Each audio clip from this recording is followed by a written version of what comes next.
Os números 43 e 44 da revista Faces de Eva estão finalmente concluídos. Apesar da experiência acumulada ao longo destas mais de 40 edições, estas revestem-se de um particular significado e ficarão certamente inscritas na memória de todos aqueles que contribuímos para a sua publicação. São os 2 números de 2020, ano devastador, que ficará registado na história da humanidade, mas também nas nossas histórias de vida e certamente na história das Faces de Eva. Do espanto e do alarme inicial, fomos gradualmente convivendo com as novas regras de convivialidade social e profissional e fomos integrando esse novo modelo, acomodámos esse novo modelo e nele sobrevivemos enquanto equipa. O tema agregador foi a Plataforma de Ação de Pequim. Pretendemos refletir os seus eixos temáticos no ano em que se comemoraram os 25 anos da sua existência, ano de celebração dos avanços no que diz respeito à igualdade entre homens e mulheres, mas também em que, paradoxalmente, uma inesperada pandemia avivou as injustiças face às mulheres e às crianças. Prontas as revistas, mas impossibilitadas de fazermos uma apresentação presencial, como é nosso costume, tentámos suavizar as ausências, pedindo aos autores e às autoras que contribuíram para estas edições e que assim o desejassem, mas também aos elementos de Faces de Eva que estiveram ligados a estes 2 números, a gravação de um pequeno vídeo onde pudesse transparecer o que foi ou como foi sentida esta colaboração em tempos tão atípicos. Recebemos alguns contributos que genuinamente agradecemos e é com estes testemunhos que vos deixamos. Muito obrigada. Olá! Bem, escrever sobre direitos das mulheres num período tão particular de pandemia foi, para mim, um incentivo muito grande. Sabendo do impacto desigual que qualquer crise provoca na vida das mulheres, continuar a reflexão e o debate parece-me fundamental e, por isso, congratulo a equipa da revista Faces de Eva por ter levado este barco a bom porto. Quando eu soube que este número da revista era dedicado aos 25 anos da Plataforma de Ação de Pequim, fiquei mesmo entusiasmada. Eu ainda não era nascida quando a Plataforma de Ação foi adotada, mas tenho consciência da importância daquele momento e do impacto do compromisso assumido pelos Estados-membros. A minha contribuição para a revista procura enquadrar a plataforma, relembrar o caminho percorrido até e pós-95 e esclarecer o que está a acontecer durante o atual processo de revisão Pequim mais 25. Este ponto de situação pode ser útil e facilitar o acompanhamento e a compreensão daquilo que está a acontecer. Contribui também, em conjunto com a Indira Leão, para a entrevista com a atual Secretária de Estado para a Cidadania e Igualdade, Rosa Monteiro, que gentilmente nos esclarece sobre a influência da plataforma nas políticas para a igualdade em Portugal e sobre os avanços e fragilidades do contexto português. Aproveito mais uma vez para dar os parabéns, para agradecer e até breve. Cumprimento todos e todas. Foi com muito prazer que eu própria, Sónia Dias, professora da Escola Nacional de Saúde Pública da Universidade Nova de Lisboa, e a nossa equipa pôde dar uma contribuição para a edição da revista Faces de Eva, especialmente dedicada aos 25 anos da Plataforma de Ação de Pequim. No nosso capítulo para a revista procurámos abordar a questão dos direitos em saúde numa área particularmente importante, que é a área da saúde sexual e reprodutiva, e com enfoque num grupo populacional que é muitas das vezes vulnerável, apesar de se manter invisível, que é a população migrante com desvantagem social. Procurámos assim dar visibilidade às questões das desigualdades de género e saúde no contexto da migração, fazendo uma breve reflexão sobre os desafios e potenciais respostas para a promoção da saúde das mulheres migrantes. Estas questões tornam-se ainda mais relevantes nos atuais tempos de pandemia que atravessamos, em que é visível o impacto da Covid-19 no agravamento das desigualdades sociais, por um lado, mas também na redução do acesso e utilização dos serviços de saúde, por outro. Sabemos que estas consequências acabam por afetar as populações já anteriormente mais desprotegidas de forma desproporcional e, por isso, é fundamental continuar a promover os seus direitos, a melhoria do estado de saúde e, no geral, o seu empowerment e a capacidade para ter uma vida com mais qualidade e bem-estar, de forma a assegurar no seu todo uma sociedade mais equitativa, inclusiva e saudável. Muito obrigada. Foi um privilégio ter podido contribuir para este número das Faces de Eva, que celebra a vida de Manuela Silva, uma personalidade ímpar a quem a sociedade portuguesa tanto deve. É também um número dedicado aos direitos das mulheres referidos na Plataforma de Ação de Pequim, que continuam por realizar, uma vez que a concepção teórica da igualdade está muito longe da realidade em que as mulheres, que constituem mais de metade da população mundial, e ainda mais grupos específicos de mulheres em situação de particular vulnerabilidade devido à discriminação interseccional, como são as mulheres pobres, as mulheres pertencentes a grupos étnicos, as mulheres migrantes e refugiadas, as mulheres com deficiência e vários outros grupos, ainda hoje vivem, ou diria melhor, sobrevivem, um pouco por todo o mundo.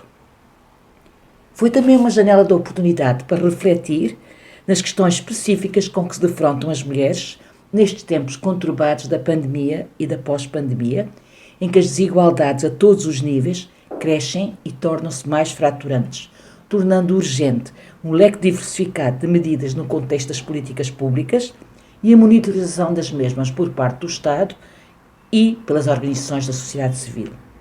Espero que este número da revista, feito durante este período em que a nossa vida foi virada do avesso, vos dê tanto gosto a ler como nos deu a escrever. Olá! Eu queria partilhar um pouco convosco a história e a evolução no tempo das médicas na medicina portuguesa. A primeira médica em Portugal terminou o curso em 1889, chamava-se Elisa Augusta da Conceição Andrade e especializou-se em senhoras e crianças. Beatriz Ângelo foi a terceira médica a terminar o curso em Portugal e foi a primeira cirurgiã do Hospital de São José. Foi a fundadora da Liga Republicana das Mulheres Portuguesas e em 1911 foi a primeira mulher a exercer o direito de voto. A segunda médica portuguesa a terminar o curso de medicina foi Domitília de Carvalho e foi a primeira a frequentar a Universidade de Coimbra. Dedicou-se aos tuberculosos. Devido a uma particularidade, em 1934 foi uma das primeiras 3 deputadas eleitas para a Assembleia Nacional. Quanto à evolução no tempo da medicina em Portugal, a proporcionalidade entre géneros vem, de facto, a sofrer uma evolução muito favorável em relação às mulheres. Os homens sempre foram predominantes, mas a partir de 1991 começa a haver uma aproximação da relação entre mulheres e homens. Em 1991, 60% dos médicos portugueses eram homens, 40% eram mulheres. Já em 2010 é o ano da paridade total, 50%, 50%. E já em 2019 é claramente o predomínio das mulheres na medicina, na proporção de 56% de mulheres para 44% de homens.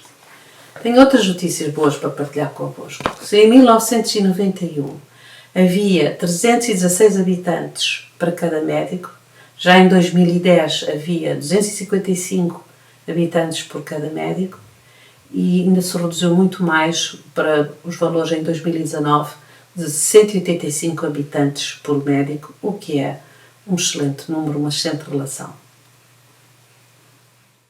Sou Maria do Rosário Barato, membro do Grupo de Investigação Faces de Eva, Estudos sobre a Mulher, grupo fundado pela nossa estimada professora Zília Osório de Castro, que continua a transmitir-nos os seus inúmeros saberes.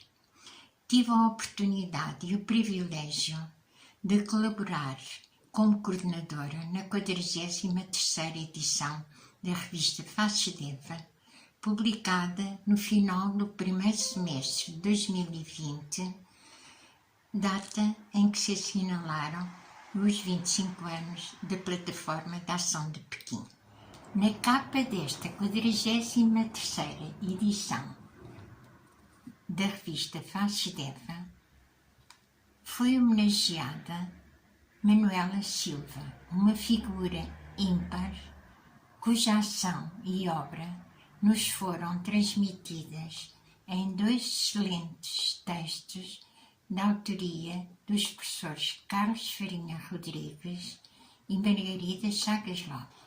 Gostaria ainda de manifestar o apreço pelos autores dos estudos académicos e de outras rúbricas que colaboraram com excelentes textos que abordam importantes questões relacionadas com as mulheres e os seus direitos.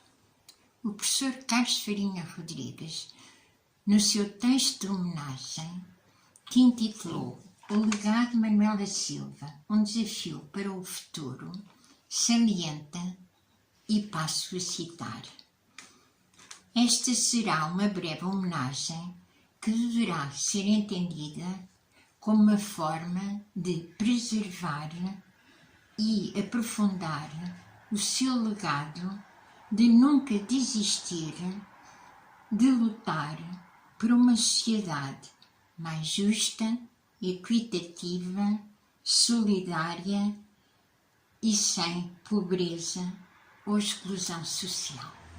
Também será devido agradecer aos académicos que sempre aderiram aos convites de FACEDEVA para avaliarem os estudos apresentados. Muito obrigada. O grande projeto da Fausta foi de abrir as portas à participação das mulheres na construção de uma Europa que seja mais inclusiva, mais justa. Ela criou uma revista, Mulheres da Europa, que tornou-se num instrumento importante de empoderamento político das mulheres a nível europeu. Mas a revista foi apenas uma das iniciativas, uma das batalhas que ela levou a cabo, com uma força incansável e também uma grande paixão.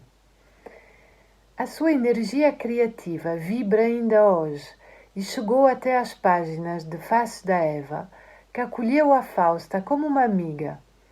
Eu fico maravilhada de ver como em Portugal mulheres de hoje, que nem sequer conheceram a Fausta, estudam a sua obra e celebram a sua herança. Hoje fala-se da Fausta como de uma das mais fundadoras da Europa. Eu fico muito feliz de partilhar a minha mãe com as mulheres de Portugal e as mulheres da Europa. I am Maria Pia. I am a PhD student in History of Europe at La Sapienza University of Rome, and I discuss a thesis on Fausta Desorme-Lavalle. How did I discover this woman who worked in the shadow of the European integration process? It was an unexpected encounter. When I started my PhD on the founding mothers of Europe, I received some skeptical remarks about the topic chosen, and I was forced to change a little bit. And Fausta arrived, and it was a sort of life jacket. Among the countless documents I read, I even found a very surprising letter written by Fausta and addressed to an unknown Maria Pia. Fausta asked to this Maria Pia to type the letter and to send it to the President of the European Commission. In the letter, Fausta talked about the most important achievements reached by the Women's Information Office of the European Commission. She had been directed for about 15 years. She was afraid that all these achievements were going to disappear, and she was right. This is the reason why I accepted to collaborate with this number of the review Faces of Eva, and it is to keep alive this letter. I just hope that my little contribution could be fruitful, and just thank you. Sono Maria Pia, dottoressa di ricerca in storia d'Europa alla Sapienza di Roma, e ho discusso una tesi su Fausta Desorme-Lavalle. Come ho scoperto questa figura ombra del processo di integrazione europea? È stato un po' per caso, perché quando iniziai il dottorato mi sarei dovuta incentrare sul tema più generico delle madri fondatrici dell'Europa, ma mi venne consigliato di ridurre il campo di ricerca, ed è così che mi focalizzai su Fausta. E fu sorprendente, perché tra i vari documenti trovai anche una lettera scritta da Fausta ed indirizzata ad una Maria Pia sconosciuta. Fausta chiedeva in questa lettera a questa Maria Pia di trascrivere una lettera e di inviarla all'allora Presidente della Commissione europea. In questa lettera Fausta descriveva tutti gli importanti risultati raggiunti dall'Ufficio Informazione Donne della Commissione europea, che lei aveva diretto per circa 15 anni. Temeva infatti che dopo il proprio pensionamento tutti i risultati raggiunti venissero cancellati, ed effettivamente aveva ragione. Il motivo per il quale ho deciso di collaborare con grande gioia a questo numero della rivista Fesis Oeva è stato appunto questo, quello di mantenere anche viva questa lettera. E quindi spero che il mio contributo, seppur modesto, possa essere di ispirazione ad altre e ad altri. Grazie. Faço este depoimento em meu nome e em nome da Ana Cabreira e de Isabel Ferencunha. Juntas assinamos um artigo para este número da revista Faces de Eva, em que assinalamos os 25 anos da Plataforma de Ação e da Declaração de Pequim. Não ignoramos que este efeméride coincidiu com um ano marcado pelo combate à pandemia de Covid-19, e por isso decidimos realizar um estudo conectado com esse contexto presente, com essa realidade e também conectado com investigações que temos realizado no passado sobre o poder político feminino. Portanto, para assinalarmos este importante instrumento de promoção da igualdade entre homens e mulheres, analisamos a forma como duas figuras políticas ou ligadas à área da política são representadas na televisão mainstream e tentamos perceber como é que esta análise se articula com a evolução da presença política feminina em 25 anos, bem como com a evolução da representação mediática das mulheres na área da política. Buenas tardes, mi nombre es María Luisa Femenías. Hemos contribuido con un artículo con mi colega Silvia Mabel Novoa, somos de Argentina y hemos tenido el placer de que nos invitaran para contribuir con un artículo a la revista Las Fases de Eva, en homenaje a los 25 años de la plataforma de Beijing. El tema que hemos elegido es el de la violencia, precisamente porque la plataforma se ocupó de este problema y marcamos algunas, no sé si son singularidades o lo compartimos con otros países, pero que tienen que ver con la diferencia entre la legislación vigente, que afortunadamente ha sido prácticamente ratificada toda, y las situaciones concretas con las que nos enfrentamos todos los días. Volvemos a felicitar por esta iniciativa a las famílias. É um privilégio e, ao mesmo tempo, um alegre desafio trabalhar na edição de número 44 da revista Faces de Eva. Sou muito grata às mulheres responsáveis pela editoração desta revista científica, que desde 1999 dedica-se integralmente aos estudos feministas e de gênero. São mulheres intelectualmente generosas, partilharam suas experiências, vivências, habilidades e possuem uma enorme capacidade de lidar com imprevistos da edição de uma revista com muita competência e firmeza, mas também com graça, suavidade e muita sensibilidade. Eu aprendi imenso. Nesse mesmo número é publicado o meu artigo sobre a erradicação da violência contra as mulheres. Infelizmente, ainda é uma realidade dizer que não há tempos de paz para as mulheres. E é por esta razão que vozes como a de Faces de Eva tornam-se cada vez mais importantes. Parabéns, Faces de Eva, por há mais de 20 anos promover os direitos humanos das mulheres. Eu tenho imenso orgulho de fazer parte desta equipa. Olá a todos e todas, o meu nome é Emeline de Oliveira e venho falar-vos um bocado sobre a minha contribuição, em parceria com o professor Tiago Botelho, à revista Faces de Eva. Na edição que comemora os 25 anos da plataforma de Pequim, nós escrevemos um pequeno diálogo sobre mulheres e conflitos armados, em que temos a intenção de ressaltar as múltiplas discriminações através de diversas perspectivas numa análise multi-interdisciplinar sobre a relação entre mulheres e conflitos armados. Espero que gostem, espero que esta seja apenas uma pequena contribuição para uma grande discussão que é necessária fazer nesta temática. Muito obrigada. Olá, o meu nome é Mariana Rodrigues e faço parte do grupo de investigação Faces de Eva, Estudos sobre as Mulheres, da Faculdade de Ciências Sociais e Humanas. É um privilégio estar aqui hoje. Participei na revista número 43, porque entrevistei a doutora Virgínia Braz Gomes, e na 44 tive o privilégio, juntamente com a Ana Mota, de entrevistar a doutora Marta Santos Pais.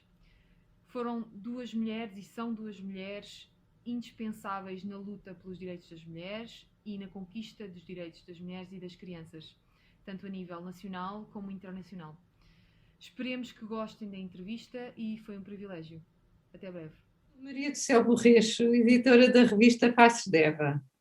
A edição dos números 43 e 44 ocorreu em circunstâncias únicas, em plena pandemia, entre março de 2020 e janeiro de 2021.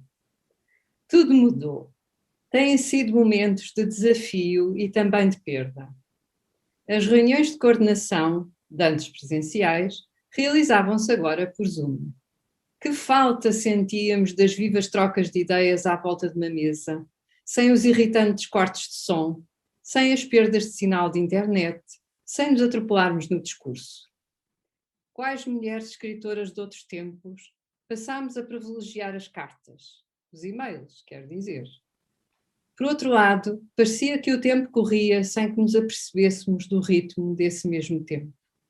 Era algo fluido, não cadenciado como de antes. Faltavam-nos os rituais daquela outra convivialidade. Mas ele deslizava de mansinho, como se dele não fizéssemos parte. Como todas, senti que neste último ano o trabalho de edição deslizou também nesse tempo tão diferente. Esperamos, que apreciem estes 2 números de Faces de Eva, dedicados aos 25 anos da Plataforma da Ação de Pequim.